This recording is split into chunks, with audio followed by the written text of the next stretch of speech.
ओम शांति। आज 6 अप्रैल 2025 के अव्यक्त बाप दादा के अव्यक्त मधुर महावाक्य सुनेंगे। ये अव्यक्त मधुर महावाक्य अव्यक्त बाप दादा ने 15 दिसंबर 2004 को सुनाए थे, जिसमें आज बाप दादा हर एक अपने बेफिक्र बादशाह बच्चों को देख रहे हैं। बाबा कहे, ये राज सभा सारे कल्प में इसी समय ही है। ऐसे बेफिक्र बादशाहों की राज सभा सारे कल्प में इसी समय ही है।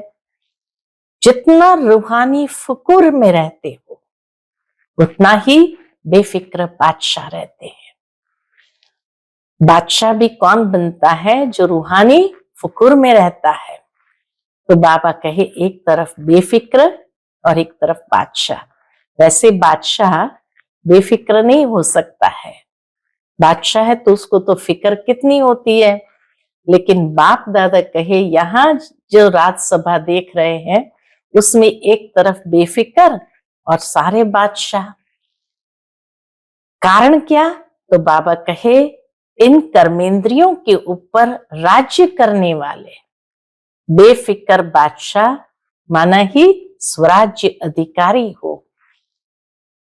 तो पूछते हैं बाबा, क्या आपने अपना सारा फिक्र बाप को दे दिया है और बोझ उतर गया है? बेफिक्र बादशाह बन करके अमूल्य जीवन, ब्राह्मण जीवन, अमूल्य जीवन को अनुभव कर रहे हो। सबके सिर पर बाप दादा देखते हैं कि बादशाह है तो ताज तो होना चाहिए। तो सबके सिर पर पवित्रता के लाइट का ताज स्वतः ही चमकता है, कोई बोझ नहीं। तो बाबा कहे, कोई बोझ अपने ऊपर उठा तो नहीं लेते हो? बोझ का टोकरा आ जाता है, क्या अच्छा लगता है, ताज या टोकरा? बाबा कहे, सभी कर्मेंद्रिय के ऊपर राज्य करने वाले बादशाह हो, पवित्रता के लाइट के ताजदारी बनते हो। इसीलिए आपके जड़ चित्रों पर भी डबल ताज दिखाया हुआ है। तो बाबा कहे, इस संसार में आज तक सारे कल्प में बेफिक्र बादशाह, स्वराज्य अधिकारी कोई नहीं बना है, क्योंकि पवित्रता की शक्ति माया जीत, कर्मेंद्रिय जीत बना देती है। इसीलिए कोई बोझ नहीं, कोई टोकरा नहीं। बेफिक्र बादशाह की निशानी क्या होगी? तो वह स्वयं भी संतुष्ट और औरों को भी संतुष्ट करने वाला। कभी कोई अप्राप्ति नहीं जो असंतुष्ट हो। बाबा कहे, चेक करो, सदा सर्व प्राप्ति स्वरूप संतुष्ट है, क्योंकि गायन है ना, अप्राप्त नहीं कोई वस्तु, देवताओं के खजाने में नहीं, ब्राह्मणों के खजाने में। संतुष्टता ये जीवन का श्रेष्ठ श्रृंगार, श्रेष्ठ वैल्यू है। तो बाबा कहे, ऐसे संतुष्ट आत्माएं हो ना। बाप दादा बेफिक्र बादशाहों को देख करके बहुत खुश होते हैं और क्या कहते हैं? वाह मेरे बेफिक्र बादशाह, वाह। तो ऐसे वाह वाह हो ना। बेफिक्र बनने की विधि बताई है बाबा ने आज की मुरली में। क्या विधि बताई? बाबा कहे, बहुत सहज, मुश्किल नहीं है। सिर्फ एक शब्द की मात्रा को थोड़ा परिवर्तन करो। कौन सा? मेरे को तेरे में परिवर्तन कर दो। बस यही सिंपल विधि है बेफिक्र बनने की। पहली विधि बताई, सारा बोझ बाबा को दे दो। दूसरा, मेरे को तेरे में परिवर्तन कर दो। क्योंकि मेरा मेरा कहते हैं तो माया के दास बन जाते हैं, फिर उदास हो जाते हैं। तो बाबा के, आप तो माया के दास नहीं हो, माया जीत हो। तो हर एक बच्चा बाबा का बेफिक्र बादशाह। अगर अभी भी कहाँ कोने में कोई फिक्र है तो फिर भी बाबा की ऑफर है, देखो, कि दे दो, बाबा को दे दो। जब बाप कहते हैं बोझ मेरे को दे दो, आप लाइट हो जाओ, डबल लाइट। अमृत वेले से उठ करके चेक करो कि विशेष वर्तमान समय सबकॉन्शियस में तो क्या स्वप्न मात्र भी बोझ का अनुभव तो नहीं है। चेक करो, और चेक करने के साथ साथ फिर चेंज भी करना है। क्या चेंज करना है? अगर थोड़ा भी बोझ महसूस होता है, माना कहीं पर मेरापन है, तो मेरे को तेरे में चेंज करो। मेरा मेरा नहीं, मेरा तेरा। तो बाबा बार बार सुना रहे हैं, क्या सुना रहे हैं? कि समय और स्वयं दोनों को देखो, दोनों की रफ्तार को देखो। समय की रफ्तार बड़ी तेज चल रही है, तो क्या स्वयं की रफ्तार भी उतनी ही तेज है पुरुषार्थ की? कई बच्चे समझते हैं कोई बात नहीं, अभी थोड़ा ढीला पुरुषार्थ है तो अंत में तो तेज कर लेंगे। लेकिन बाबा के अंत में तेज उसी का होगा जिसका बहुत काल का अभ्यास होगा। ये बहुत काल का अभ्यास ही अंत में सहयोगी बनेगा। तो अब चलना नहीं, करना नहीं, उड़ना है। अब उड़ने वाली रफ्तार चाहिए समय के हिसाब से। तो उड़ने के लिए पंख तो चाहिए, तो बाबा के पंख तो मिल गए हैं ना। कौन से पंख है? उमंग, उत्साह और हिम्मत का पंख। और खाली पंख नहीं मिला है उमंग, उत्साह और हिम्मत का, लेकिन वरदान भी है। तो वरदान याद है कि हिम्मत का एक कदम आपका और 1000 कदम मदद बाप की, क्योंकि बाप का बच्चों से दिल का प्यार है। इसलिए बाबा बच्चों को मेहनत में नहीं दिख सकते हैं। तो बाबा कहे मोहब्बत में रहो तो मेहनत समाप्त हो जाएगी।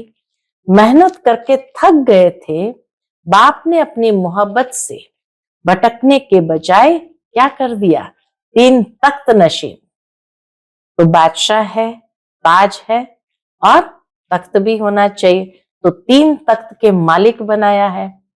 अकाल तख्त नशीन बने हो, भ्रुकुटी के अकाल तख्त निवासी हो, बाप दादा के दिल तख्त नशीन भी हो, और भविष्य विश्व राज्य तख्त के नशीन भी हो। तो बाप दादा बच्चों को 3 तख्त नशीन देख रहे हैं, क्योंकि ऐसा परमात्मा दिल तक सारे कल्प में अनुभव नहीं कर सकेंगे। लेकिन बाबा कहते तख्त नशीन रहते हो या तख्त से नीचे उतर जाते हो, क्योंकि देह भान में आए अर्थात मिट्टी में आ गए। तो देह मिट्टी है, तख्त नशीन बने हो तो बादशाह बने। अभी बाबा आज बच्चों के पुरुषार्थ का चार्ट चेक कर रहे थे कि चारों ही सब्जेक्ट में कौन कौन कहां तक पहुंचे हैं। तो बाप दादा ने क्या देखा चार्ट में कि बाबा ने सबको खजाने दिए हैं, तो वो खजाने कहां तक स्वयं में जमा किया है। खजाने सबको एक जैसा, एक जितना ही दिया है, कोई को कम कोई को ज्यादा नहीं दिया है। और सबसे बड़ा खजाना है श्रेष्ठ संकल्प का खजाना।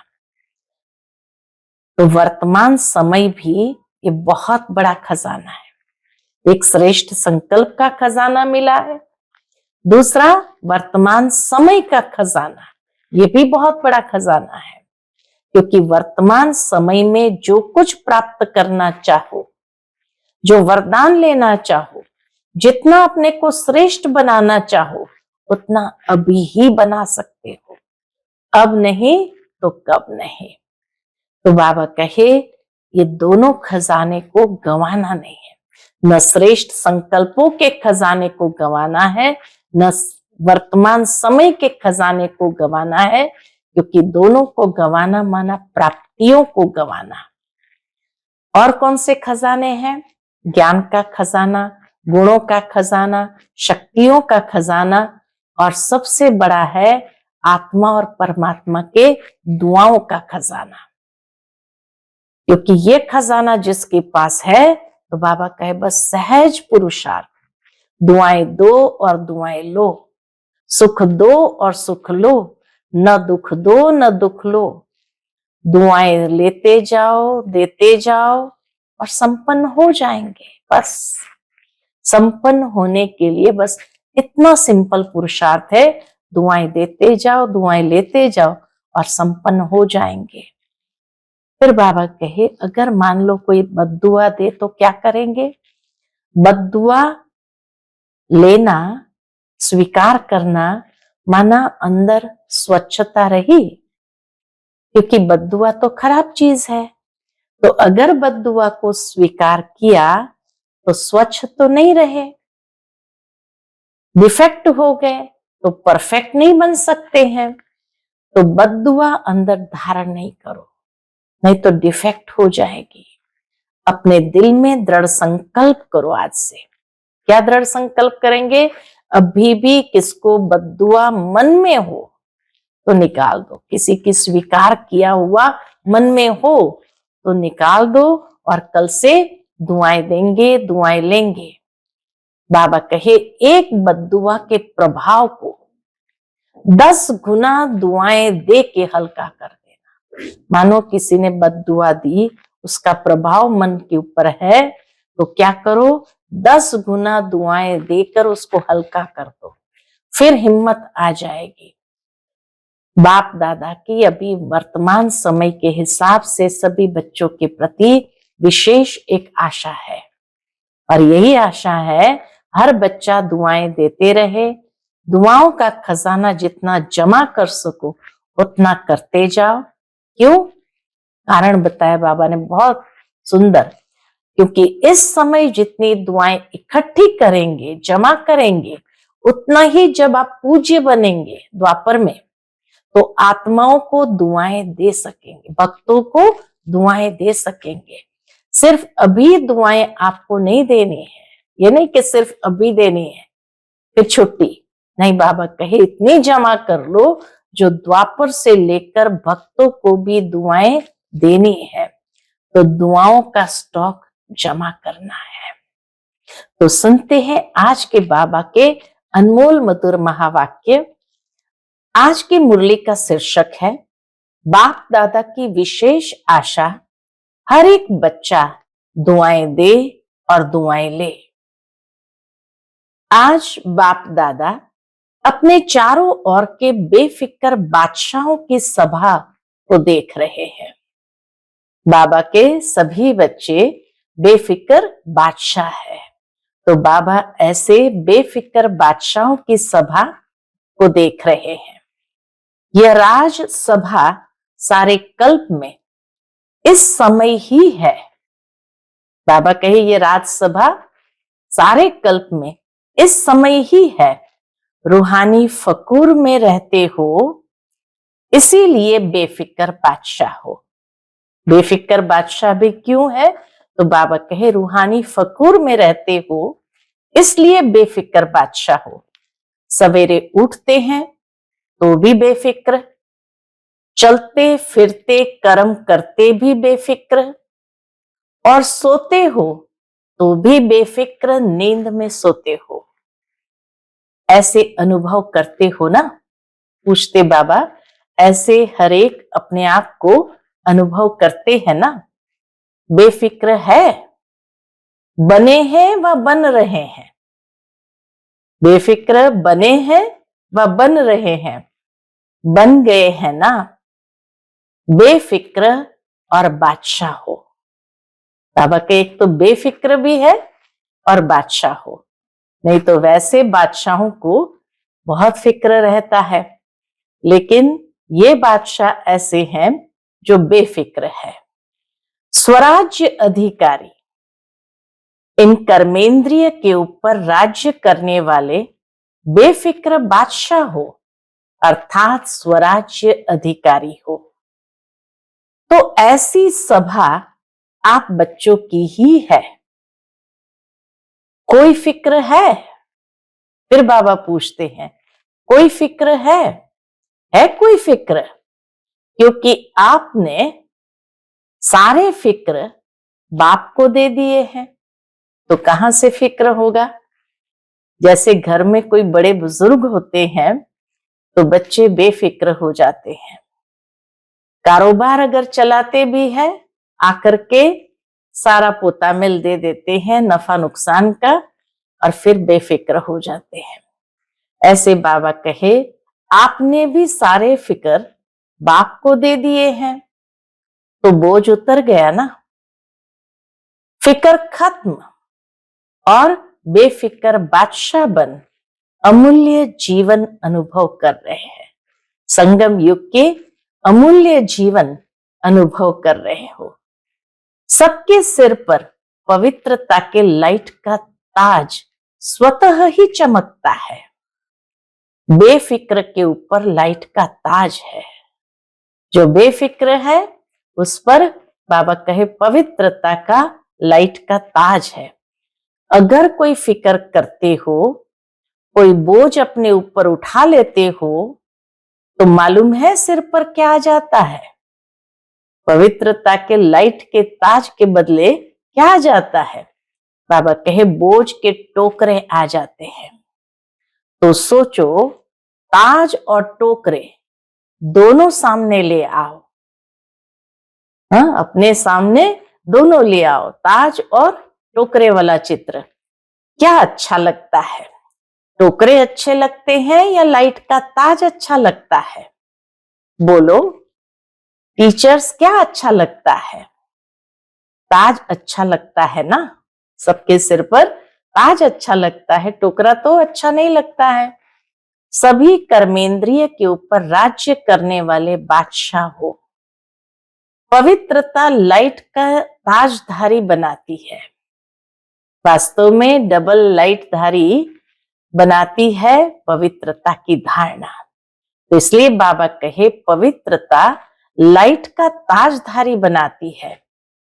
इसलिए आपके यादगार जड़ चित्रों में डबल ताज दिखाया है। द्वापर से लेकर बादशाह तो बहुत बने हैं, राजे तो बहुत बने हैं, लेकिन डबल ताजधारी कोई नहीं बना।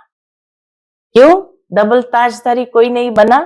क्योंकि बाबा कहे पवित्रता की धारणा नहीं। तो राजे तो बहुत बने हैं, लेकिन डबल ताजधारी कोई नहीं बना। बेफिक्र बादशाह स्वराज्य अधिकारी भी कोई नहीं बना। क्यों नहीं बना? क्योंकि पवित्रता की शक्ति माया जीत, कर्मेंद्रिय जीत विजयी बना देती है। बेफिक्र बादशाह की निशानी है। क्या निशानी होंगी बेफिक्र बादशाहों की? तो बाबा कहे बेफिक्र बादशाहों की निशानी है सदा स्वयं भी संतुष्ट और औरों को भी संतुष्ट करने वाले। कभी भी कोई अप्राप्ति है ही नहीं जो असंतुष्ट हो। बेफिक्र बादशाह की निशानी है सदा संतुष्ट। बाबा कहे खुद भी संतुष्ट, औरों को भी संतुष्ट करने वाले। और कभी कोई अप्राप्ति है ही नहीं जो असंतुष्ट हो। जहां अप्राप्ति है वहां असंतुष्टता है, जहां प्राप्ति है वहां संतुष्टता है। ऐसे बने हो? पूछते बाबा, ऐसे बने हो? चेक करो। सदा सर्व प्राप्ति स्वरूप संतुष्ट है। गायन भी है, अप्राप्त नहीं कोई वस्तु देवताओं के नहीं, लेकिन ब्राह्मणों के खजाने। गायन है, अप्राप्त नहीं कोई वस्तु, लेकिन देवताओं के खजाने की बात नहीं है। बाबा कहे ब्राह्मणों के खजाने में। संतुष्टता जीवन का श्रेष्ठ श्रृंगार है, श्रेष्ठ वैल्यू है। तो संतुष्ट आत्माएं हो ना। बेफिक्र बादशाह है तो संतुष्ट आत्माएं हो ना। बाप दादा ऐसे बेफिक्र बादशाह बच्चों को देख खुश होते हैं। वाह मेरे बेफिक्र बादशाह वाह। बाबा भी ऐसे बच्चों की पीठ थपथपाते हुए कहते हैं, वाह मेरे बेफिक्र बादशाह वाह, वाह वाह हो ना। हाथ उठाओ जो बेफिक्र है। बेफिक्र, फिक्र नहीं आता, कभी तो आता है। हाँ, बाबा पूछते कभी तो आता है, नहीं, अच्छा है। बेफिक्र बनने की विधि, बाबा विधि बताते हैं। बेफिक्र बनना है, बड़ी सरल विधि बाबा ने बताई है। बेफिक्र बनने की विधि बहुत सहज, मुश्किल नहीं है। सिर्फ एक शब्द की मात्रा का थोड़ा सा अंतर है, बस एक शब्द की मात्रा। कौन सा वह शब्द है? वह शब्द है मेरे को तेरे में परिवर्तन करो। बस मेरे को तेरे में परिवर्तन करने से बेफिक्र बन जाते हैं। मेरा नहीं, तेरा। तो हिंदी भाषा में मेरा भी लिखो और तेरा भी लिखो, तो क्या फर्क होता है? मैं और ते, बस एक ही शब्द की मात्रा का फर्क है। बाबा कहे क्या फर्क है? मैं और ते का। लेकिन फर्क इतना हो जाता है, इस एक शब्द के फर्क का जीवन में इतना बड़ा फर्क हो जाता है। तो आप सब मेरे मेरे वाले हो या तेरे तेरे वाले हो? मेरे को तेरे में परिवर्तन कर लिया? पूछते बाबा, मेरे को तेरे में परिवर्तन कर लिया? नहीं किया हो तो कर लो। मेरा मेरा अर्थात, क्यों बाबा कहे परिवर्तन कर लो? क्योंकि बाबा कहे मेरा मेरा अर्थात दास बनने वाले, उदास बनने वाले। जो दास बनेगा वो उदास रहेगा। तो मेरा मेरा करने वाले, दास बनने वाले, उदास बनने वाले, माया के दास बन जाते हैं ना, तो उदास तो होंगे ना। उदासी अर्थात माया के दासी बनने वाले। तो आप माया जीत हो, माया के दास नहीं। तो उदासी आती है, चेकिंग करने का आधार उदासी आती है। कभी कभी टेस्ट कर लेते हो, क्योंकि 63 जन्म उदास रहने का अभ्यास है, तो कभी कभी वो इमर्ज हो जाती है। इसलिए बाप दादा ने क्या कहा? हर एक बच्चा बेफिक्र बादशाह है। अगर अभी भी कहां कोने में कोई फिक्र रख दिया हो तो दे दो। अपने पास बोझ क्यों रखते हो? बोझ रखने की आदत पड़ गई है? पूछते बाबा, क्या बोझ रखने की आदत पड़ गई है? जब बाप कहते हैं बोझ मेरे को दे दो, आप लाइट हो जाओ, डबल लाइट। डबल लाइट अच्छा या बोझ अच्छा? पूछते बाबा, डबल लाइट अच्छा या बोझ अच्छा? तो अच्छी तरह से चेक करना। अमृत वेले जब उठो तो चेक करना। क्या चेक करना है?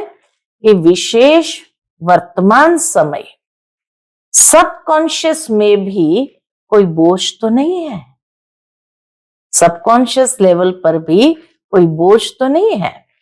सबकॉन्शियस तो क्या, स्वप्न मात्र भी बोझ का अनुभव नहीं हो। पसंद तो डबल लाइट है ना। हर एक क्या पसंद करते? जीवन में डबल लाइट रहना। तो विशेष ये होमवर्क दे रहे हैं, अमृत वेले चेक करना। चेक करना तो आता है ना, लेकिन चेक के साथ सिर्फ चेक नहीं करना, चेंज भी करना। मेरे को तेरे में चेंज कर देना, बोझ को डबल लाइट स्थिति में चेंज कर देना। मेरे को तेरे में चेंज कर देना। मेरा तेरा, तो चेक करो और चेंज करो, क्योंकि बाप दादा बार बार सुना रहे हैं, समय और स्वयं दोनों को देखो। समय और स्वयं दोनों को देखो। समय की रफ्तार भी देखो और स्वयं की रफ्तार भी देखो। समय कितना फास्ट जा रहा है और अपना पुरुषार्थ की रफ्तार क्या है, तो दोनों को देखो। फिर यह नहीं कहना कि हमको तो पता ही नहीं था, समय इतना तेज चला गया। कई बच्चे समझते हैं कि अभी थोड़ा ढीला पुरुषार्थ अगर है, बाबा कहे कई बच्चे क्या समझते हैं, अभी थोड़ा ढीला पुरुषार्थ अगर है भी तो अंत में तेज कर लेंगे। लेकिन बहुत काल का अभ्यास अंत में सहयोगी बनेगा। अभ्यास ही व्यक्ति के अंत में काम आता है। जिस चीज का अभ्यास होगा वही चीज अंत में भी प्रैक्टिकल में होगी। बादशाह बन के तो देखो, बने हैं लेकिन कोई बने हैं कोई नहीं बने हैं, चल रहे हैं कर रहे हैं, संपन्न हो जाएंगे। अब चलना नहीं है, करना नहीं है, उड़ना है। अभी उड़ने की रफ्तार चाहिए। पंख तो मिल गए हैं ना, पूछते बाबा, पंख तो है ना? कौन सा पंख है? उमंग, उत्साह और हिम्मत के ये पंख है। उमंग, उत्साह और हिम्मत के पंख सबको मिले हैं और बाप का वरदान भी है। क्या वरदान है? याद है वरदान?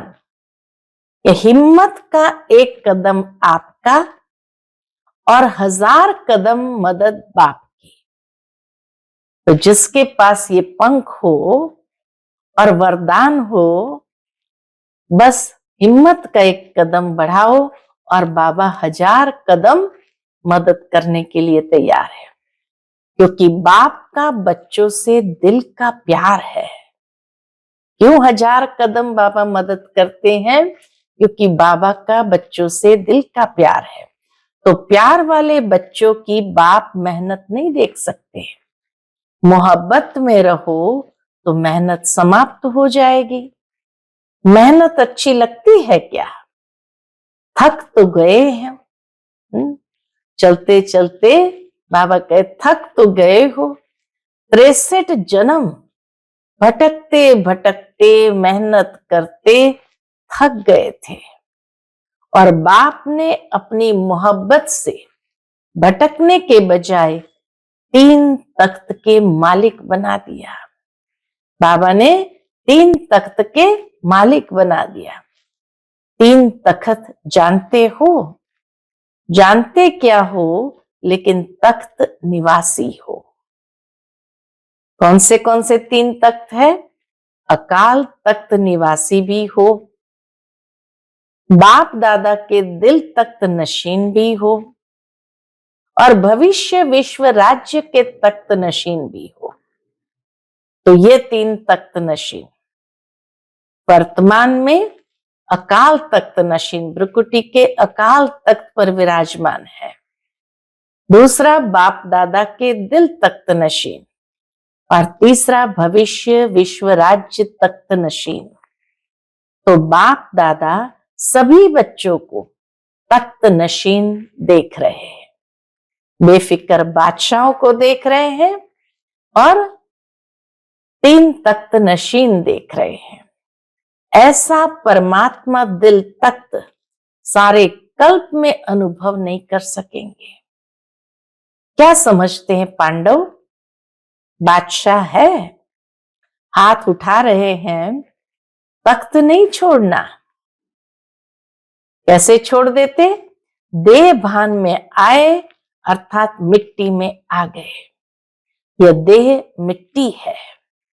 तख्त नशीन बने तो बादशाह बने। बाप दादा सभी बच्चों के पुरुषार्थ का चार्ट चेक करते हैं। क्या चार्ट में देखा बाबा ने? 4 ही सब्जेक्ट में कौन कौन कहां तक पहुंचा है। तो बाप दादा ने हर एक बच्चे का चार्ट चेक किया कि बाप दादा ने जो भी खजाने दिए हैं वह सर्व खजाने कहां तक जमा किए हैं। तो जमा का खाता चेक किया। क्यों? बाबा कहे क्योंकि खजाने बाप ने सबको एक जैसा, एक जितना दिया है, कोई को कम कोई को ज्यादा नहीं दिया है। खजाने जमा होने की निशानी क्या? खजाने बहुत बाबा ने दिए, लेकिन खजाने जमा किया, उसकी निशानी क्या? तो बाबा कहे खजाने का तो मालूम है ही। सबसे बड़ा खजाना है कौन सा? सबसे बड़ा खजाना है श्रेष्ठ संकल्प का खजाना। संकल्प भी खजाना है, तो वर्तमान समय भी बहुत बड़ा खजाना, संकल्पों का खजाना, समय का खजाना मिला है। क्योंकि वर्तमान समय में जो कुछ प्राप्त करने चाहे, जो वरदान लेने चाहे, जितना अपने को श्रेष्ठ बनाने चाहे, उतना अभी बना सकते हो। अब नहीं तो कब नहीं। जैसे संकल्प के खजाने को व्यर्थ गंवाना अर्थात अपने प्राप्तियों को गंवाना। संकल्प के खजाने को गंवाना अर्थात उतने संकल्पों से जो प्राप्ति होने वाली थी वो प्राप्ति को भी गंवा दी। ऐसे ही समय के एक सेकंड को भी व्यर्थ गंवाना, सफल नहीं किया तो बहुत गंवाया। साथ में और कौन से खजाने बाबा ने दिए हैं? संकल्प का खजाना, समय का खजाना। बाबा के साथ में ज्ञान का खजाना, गुणों का खजाना, शक्तियों का खजाना और हर आत्मा और परमात्मा द्वारा दुआओं का खजाना। तो श्रेष्ठ संकल्पों का खजाना मिला है, वर्तमान समय का खजाना है, ज्ञान का खजाना, गुणों का खजाना, शक्तियों का खजाना और हर आत्मा और परमात्मा के द्वारा दुआओं का खजाना। सबसे सहज पुरुषार्थ में दुआएं दो और दुआएं लो, यही सबसे उत्तम और सहज पुरुषार्थ है। सुख दो और सुख लो, न दुख दो न दुख लो। ऐसे नहीं कि दुख दिया नहीं लेकिन ले लो तो भी दुखी तो होंगे ना, बाबा के दुखी तो होंगे ना। तो दुआएं दो, सुख दो और सुख लो। दुआएं देना आता है? पूछते बाबा, दुआएं देना आता है? आता है, लेना भी आता है। जिसको दुआएं लेना और देना आता है वो हाथ उठाओ। अच्छा, सभी को आता है। अच्छा, डबल फॉरेनर्स को भी आता है, मुबारक है।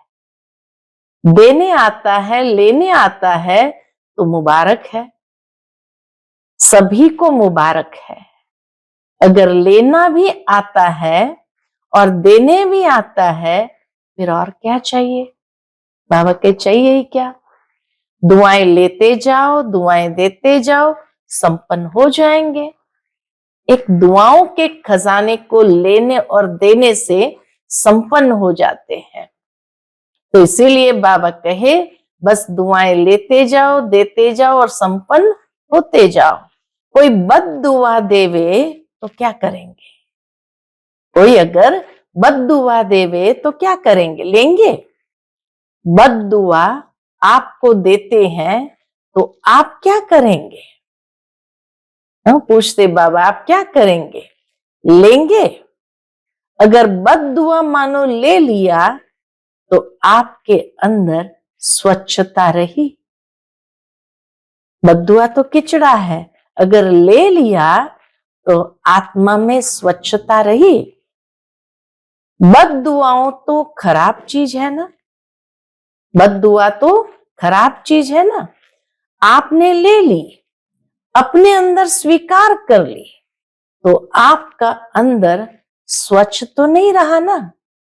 अगर जरा भी डिफेक्ट रहा तो परफेक्ट नहीं बन सकते। अगर खराब चीज कोई देवे तो क्या आप ले लेंगे? कितना सुंदर बाबा एग्जाम्पल देकर बताते हैं। कोई बहुत सुंदर फल हो, लेकिन आपको खराब हुआ दे देवे। फल तो बढ़िया है, हा? लेकिन खराब हुआ दे देवे, तो फल तो बढ़िया है, फिर ले लेंगे? नहीं लेंगे ना, कि कहेंगे अच्छा तो है, चलो दिया है तो ले लो। कभी भी कोई बद्दुआ दे तो आप मन के अंदर धारण नहीं करो। समझ में आता है ये बद्दुआ है, लेकिन बद्दुआ अंदर धारण नहीं करो, नहीं तो डिफेक्ट हो जाएगा। बद्दुआ को अगर धारण किया तो बाबा के डिफेक्ट हो जाएगा। तो अभी यह वर्ष, अभी थोड़े दिन पड़े हैं पुराने वर्ष में, लेकिन अपने दिल में दृढ़ संकल्प करो।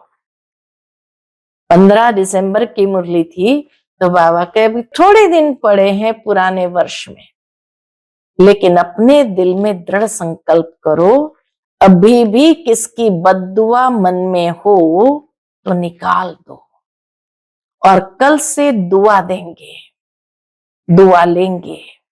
मंजूर है? पसंद है? पसंद है या करना ही है?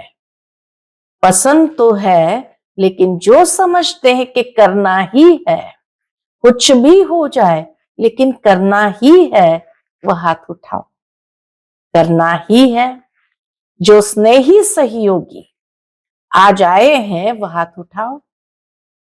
उस समय कुछ स्नेही सहयोगी कॉल ऑफ टाइम प्रोग्राम में आए हैं, तो बाबा के जो स्नेही सहयोगी आए हैं वह हाथ उठाओ। तो जो स्नेही सहयोगी आए हैं, बाप दादा उन्हों को मुबारक दे रहे हैं, क्योंकि सहयोगी तो हो, स्नेही भी हो, लेकिन आज एक और कदम उठा के बाप के घर में व अपने घर में आए हो, तो अपने घर में आने की मुबारक हो। बाबा सभी को मुबारक दे रहे हैं इस बात की, अपने घर में आने की। अच्छा, जो स्नेही सहयोगी आए हैं वह भी समझते हैं कि दुआएं देंगे और दुआएं लेंगे। बाबा कहे जो भी स्नेही सहयोगी आए हैं, क्या वह भी इस बात को समझते हुए स्वीकार करते हैं कि दुआएं देंगे और दुआएं लेंगे? समझते हो? हिम्मत रखते हो? जो स्नेही सहयोगी हिम्मत रखते हैं, मदद मिलेगी। लंबा हाथ उठाओ।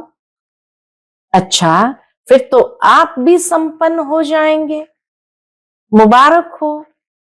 अच्छा, जो गॉडली स्टूडेंट रेगुलर है, चाहे ब्राह्मण जीवन में बाप दादा से मिलने पहली बार आए हैं, लेकिन अपने को ब्राह्मण समझते हैं, रेगुलर स्टूडेंट समझते हैं, वह अगर समझते हैं कि करना ही है, दुआएं देना लेना करना ही है, वह हाथ उठाओ। दुआ देंगे, दुआ लेंगे, करेंगे। टीचर्स उठा रही है, ये कैबिन वाले नहीं उठा रहे हैं। जो लाइट साउंड कैबिन वाले बैठे थे, बाबा कहे ये नहीं उठा रहे हैं, ये समझते हैं हम तो देते ही है, अभी करना ही है। कुछ भी हो जाए, हिम्मत रखो, दृढ़ संकल्प रखो। अगर मानो कभी बद्दुआ का प्रभाव पड़ भी जावे तो क्या करो? तो 10 गुना दुआएं ज्यादा दे करके उसको खत्म कर दो, उसके प्रभाव को खत्म कर दो। कोई बद्दुआएं दे रहे हैं तो बाबा कहे 10 गुना दुआएं दे करके उस प्रभाव को मिटा दो। एक बद्दुआ के प्रभाव को 10 गुना दुआएं दे के हल्का कर देना, फिर हिम्मत आ जाएगी। नुकसान तो अपने को होता है ना, दूसरा तो बद्दुआ दे के चला गया, लेकिन जिसने बद्दुआ संभाली, दुखी कौन होता है? देने वाला, जिसने संभालिया वो। लेने वाला या देने वाला? देने वाला भी होता है, लेकिन लेने वाला ज्यादा होता है। देने वाला तो अलबेला होता है, देने वाला अलबेला है, इसलिए दे देता है। आज बाप दादा अपने दिल की विशेष आशा सुना रहे हैं। बाबा की आश क्या है? बाप दादा की सभी बच्चों के प्रति, एक एक बच्चे के प्रति, चाहे देश चाहे विदेश में है, चाहे सहयोगी है, क्योंकि सहयोगियों को भी परिचय तो मिला है ना। तो जब परिचय मिला है तो परिचय से प्राप्ति तो करनी चाहिए ना। तो बाप दादा की यही आशा है। क्या आशा है? कि हर बच्चा दुआएं देते रहे, दुआओं का खजाना जितना जमा कर सको उतना करते जाओ, क्योंकि इस समय जितनी दुआएं इकट्ठी करेंगे, जमा करेंगे, उतना ही जब आप पूज्य बनेंगे तो आत्माओं को दुआएं दे सकेंगे। बहुत गहरी बात बाबा ने कही। जितनी दुआएं इकट्ठी करेंगे, जमा करेंगे, उतना ही जब आप पूज्य बनेंगे द्वापर युग में, तो आत्माओं को दुआएं दे सकेंगे, वो मूर्ति दुआएं दे सकेगी। सिर्फ अभी दुआएं आपको नहीं देनी है, सिर्फ अभी नहीं देनी है, द्वापर से लेकर भक्तों को भी दुआएं देनी है। तो इतना दुआओं का स्टॉक जमा करना है।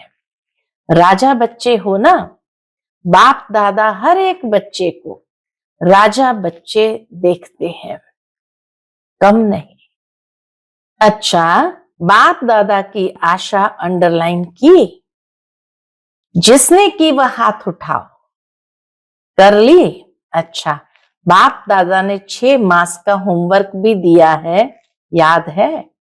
टीचर्स को याद है। लेकिन यह दृढ़ संकल्प की रिजल्ट 1 मास की देखेंगे, कितना दुआएं देते और लेते हैं, क्योंकि नया वर्ष तो जल्दी शुरू होने वाला है। 6 मास का होमवर्क अपना है। यह 1 मास दृढ़ संकल्प की रिजल्ट देखेंगे। ठीक है ना? टीचर्स 1 मास ठीक है, पांडव ठीक है। अच्छा, जो पहली बारी मधुबन में पहुंचे हैं वह हाथ उठाओ। बहुत अच्छा। देखो, बाप दादा को सदा नए बच्चे बहुत प्यारे लगते हैं, लेकिन नए बच्चे जैसे वृक्ष होता है ना, उसमें जो छोटे छोटे पत्ते निकलते हैं वह चिड़ियाओं को बहुत प्यारे लगते हैं। ऐसे नए नए जो बच्चे हैं, तो माया को भी नए बच्चे बहुत प्यारे लगते हैं। इसलिए हर एक जो नए हैं वह हर रोज अपने नवीनता को चेक करना। आज के दिन अपने में क्या नवीनता लाए? हर रोज कोई ना कोई नवीनता लाने का संकल्प करो और प्रैक्टिकल ले आओ। कौन सा विशेष गुण, कौन सी शक्ति अपने में विशेष धारण की, तो चेक करते रहेंगे, स्वयं को परिपक्व करते रहेंगे, तो सेफ रहेंगे, अमर रहेंगे।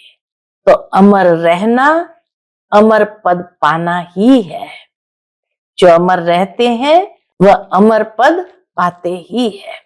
अच्छा, चारों ओर के बेफिक्र बादशाहों को, सदा रूहानी फकूर में रहने वाले श्रेष्ठ आत्माओं को, सदा प्राप्त हुए खजानों को जमा खाते में बढ़ाने वाले तीव्र पुरुषार्थी आत्मा को, सदा एक समय में तीनों प्रकार की सेवा करने वाले श्रेष्ठ सेवाधारी बच्चों को बाप दादा का याद प्यार, पदम पदम पदम गुना याद प्यार और नमस्ते।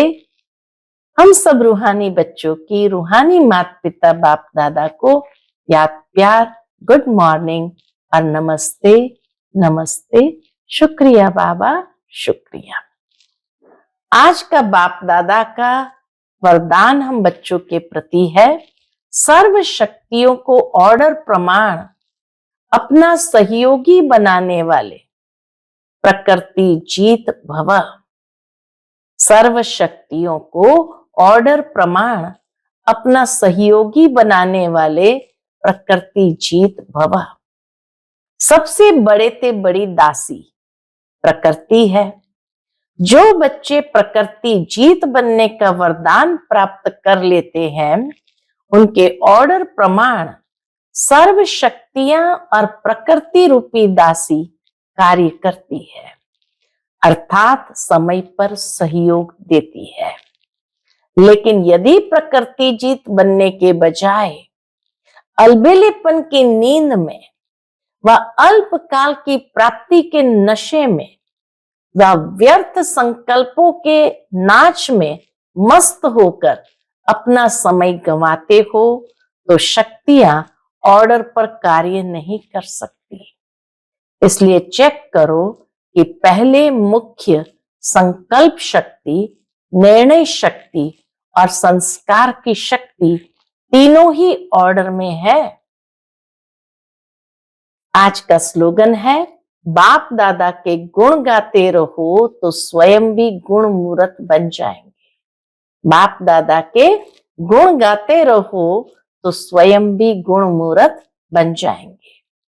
आज का व्यक्त इशारा है, कंबाइंड रूप की स्मृति से सदा विजयी बनो। कंबाइंड सेवा के बिना सफलता असंभव है। ऐसा नहीं कि जाओ सेवा करने और लौटो तो कहो माया आ गई, मूड ऑफ हो गया, डिस्टर्ब हो गए। इसलिए अंडरलाइन करो, सेवा में सफलता या सेवा में वृद्धि का साधन है स्व की सेवा और सर्व की कंबाइंड सेवा। अच्छा, ओम शांति।